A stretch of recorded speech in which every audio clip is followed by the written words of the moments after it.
Hello everyone, welcome back to my YouTube channel today, and today's new video is a new series called Real Reviews. So Real Reviews is a concept I created that I look at reviews that are conducted by IGN, for example, GameSpot, for example, other gaming journalist reviews, and give my take on what they kind of said, give you a gist what they said. I won't take their content as that's their review and their work, and they work hard to produce what they did. Well, they seem to work hard to produce what they did. I have massive respect for journalists, so this is no attack on any particular journalist.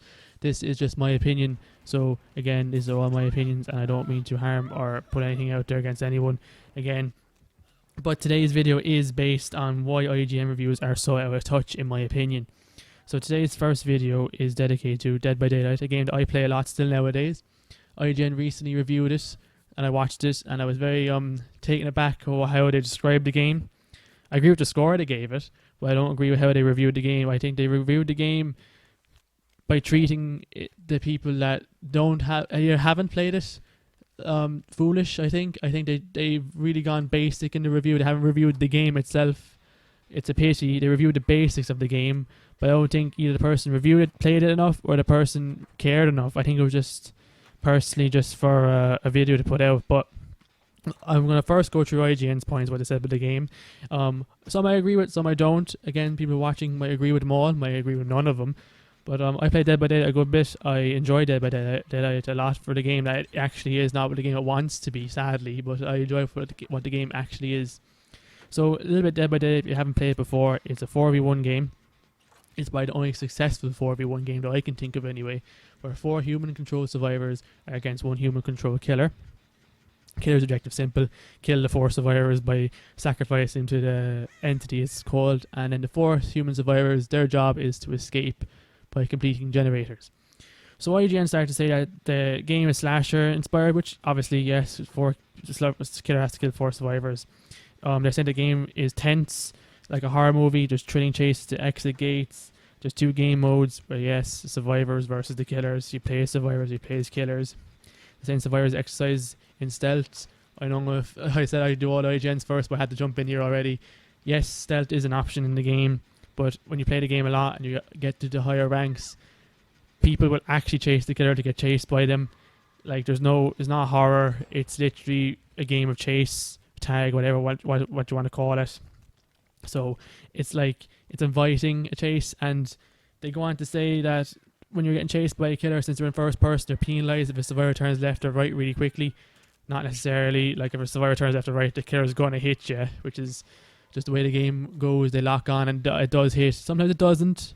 Most of the time it does though. If you did it 10 tries, 9 out of 10 times, it's going to hit you.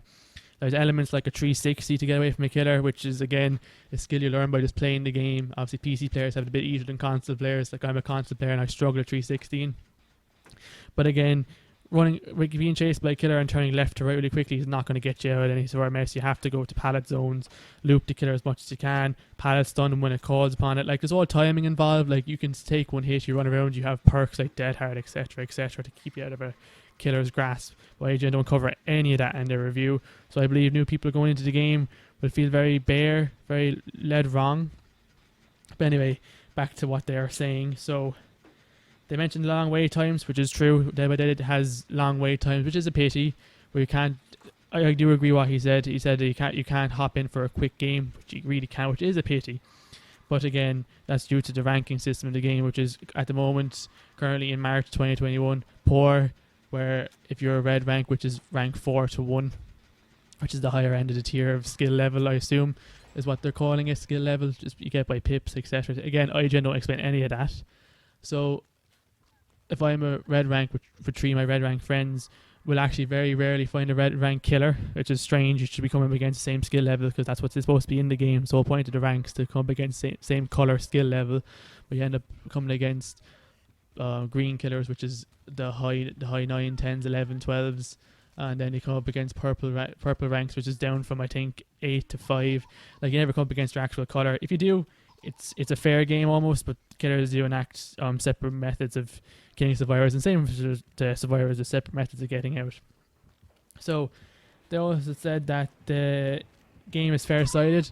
No, Dead by Daylight is not balanced. It's not fair. It's both sides have overpowered perks, which is a balance one way, but I don't think it is. Like, if you ask a killer main, they'll complain about perks like Decisive Strike, they'll complain about Unbreakable, they'll complain about Dead Hard, they'll complain about Balanced Landing on a certain map. It's a pity, but again, that's the way the game rolls.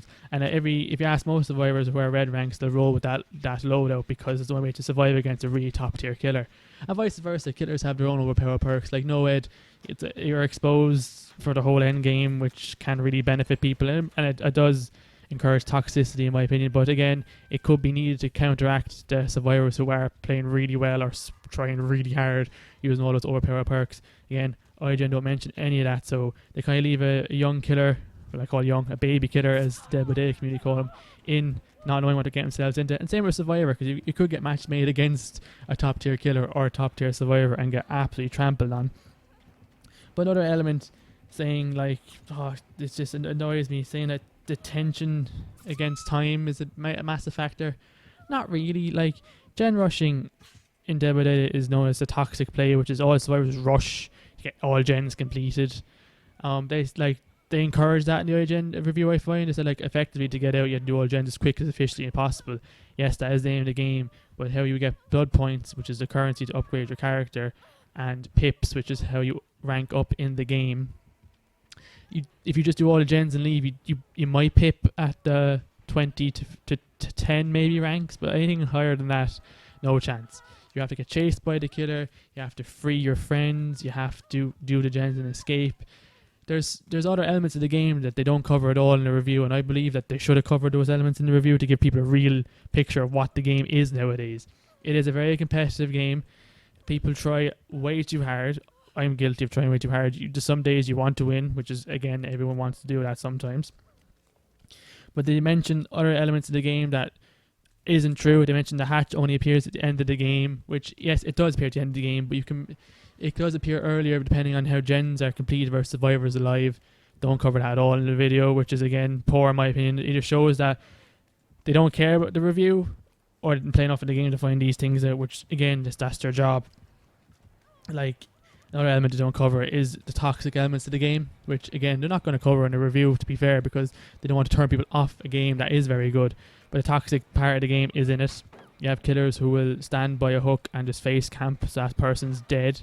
But then the counter to that is borrow time, which is, again, a view of a toxic perk, but it has to be brought in due to the fact that people will face camp.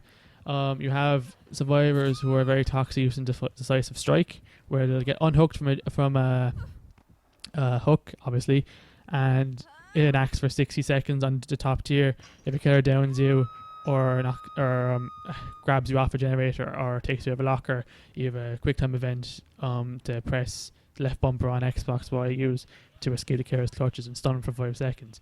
But a toxic thing what survivors do is they go into the locker while the killer's chased him, especially if it's a killer who's unaware, and the killer pick him up and then they stun him. Like, Decisive Strike is very toxic near end game. If all 4 survivors are still alive when the exit gate is open, if a survivor's got unhooked and the killer is chasing, well, then God help that killer, because that survivor will stun him and then they all get out free. Just taking hits for people. There's always different elements of the game, which the Dead by Daylight game is nowadays. Like, there's all these little tactics, which, again, I don't have to cover in the review, but I feel like they fail to mention any of it. Where another element that really annoyed me, they said it's a mini horror movie per game. It's not. It's really not. Like, Dead by Daylight can be a meme, and it's great fun. Like, I really enjoy the game. Like, it is what it is. It's not what it wants itself to be. It's not what IGN describe itself to be.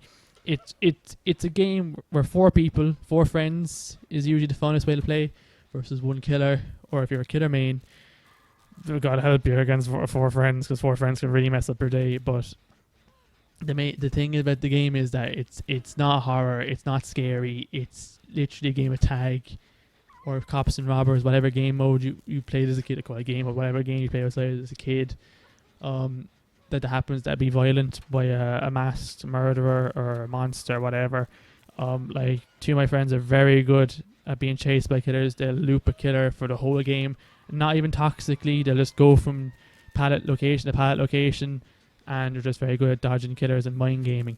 But they will actually seek out the killer and distract him for the whole game when people do gens. Like, again, very toxic. Like, I don't do it.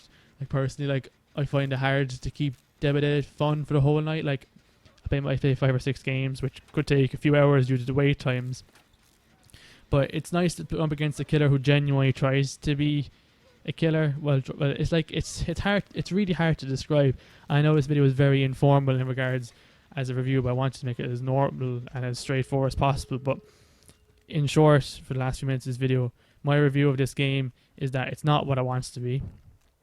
It's not what IGN describes it to be.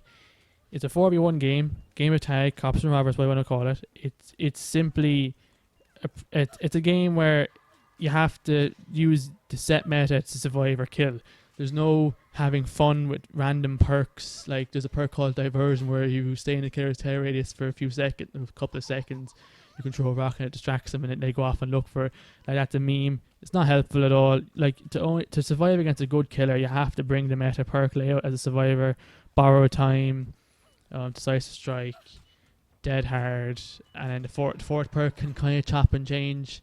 I use Unbreakable personally because again, killers can leave you slugged on the floor, which means they hit you all down and leave you bleed out, or they'll hook you one by one and you all just die. Like there's loads of different nitty gritty things that can really turn a player off if they're not aware it happens. Because people might be genuinely want to play a horror game with their friend and they see this and go, oh my god, this will be so scary and fun, where it's really not. And another side of the point, to a killer's perspective, I do play killers sometimes myself. I'm not as good, nowhere near as good, but you have to go in with a certain loadout again. You have to stall gens as much as possible. Like they say, putting pressure on gens is a plate spinning act. The IGN review says that's not true. It's literally, if you have perks like Corrupt Intervention, which blocks gens for a minute, I think is the longest it can block a gen for. It basically gives you time to stop people gen rushing you, because that's what people do.